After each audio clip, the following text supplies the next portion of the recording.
Buenos días, profesora y compañeros. Hoy día con nuestro grupo conformado por Pablo Cuña, que les habla Andrés Matamala, Sebastián Cataldo, Benjamín Vial, Benjamín Ramos y Sergio Tapia.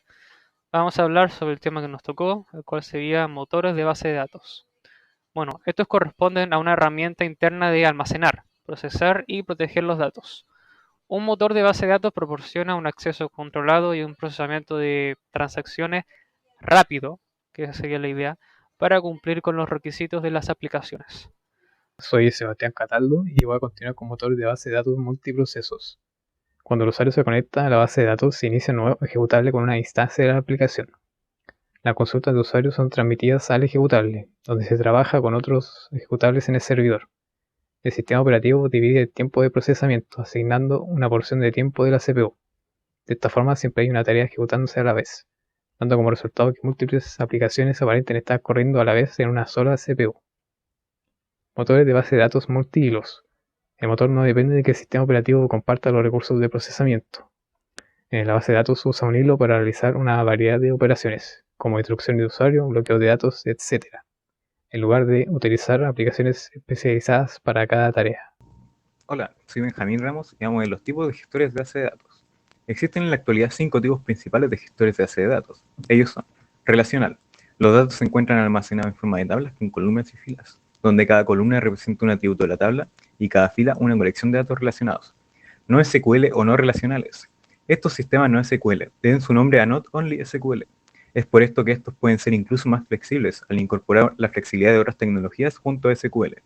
En los tipos de sistemas no SQL podemos encontrar basados en documentos, utilizados para guardar la información en forma de documentos, algunos ejemplos siendo JSON o XML. Orientado a grafos, se utilizan grafos para representar la relación entre los datos. También podemos encontrar los sistemas jerárquicos, de red y orientados a objetos. Hola, soy Pablo Acuña y hablaré de los sistemas de gestión de base de datos. Este es un software que sigue un modelo de sistema de base de datos, lo cual resulta decisivo a la hora de ser configurado, administrado y utilizado. Está constituido por varios componentes, los cuales son esenciales para el buen funcionamiento del software. Entre los componentes básicos tenemos el lenguaje de manipulación de los datos, también conocido como DML, con este es posible agregar nuevos registros a la base de datos, además de modificarlas, eliminar y realizar consultas a la base de datos.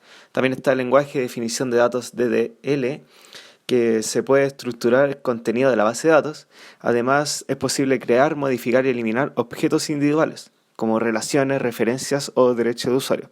Y también se encuentran los diccionarios de datos, que es una lista de metadatos que refleja las características de diversos tipos de datos. Me presento, mi nombre es Sergio Tapia y hablaré sobre las tareas, funciones y propiedades del sistema de gestión de bases de datos. Un término para referirse al resumen de las funciones y propiedades de los sistemas gestores de bases de datos es ACID, cuyas siglas significan Atomicity o integridad, que es todas las funciones de una transacción deben finalizarse por completo y en el orden correcto para que ésta sea válida. Consistency o consistencia implica que las transacciones completadas no afecten la estabilidad de la base del sistema de datos, lo que requiere supervisarlas constantemente. Isolation o aislamiento, que es la propiedad que asegura que las transacciones no obstaculicen a las demás, y finalmente durability o permanencia, que implica que todos los datos queden almacenados permanentemente en el sistema de gestión de base de datos, inclusive en caso de error o caída del sistema.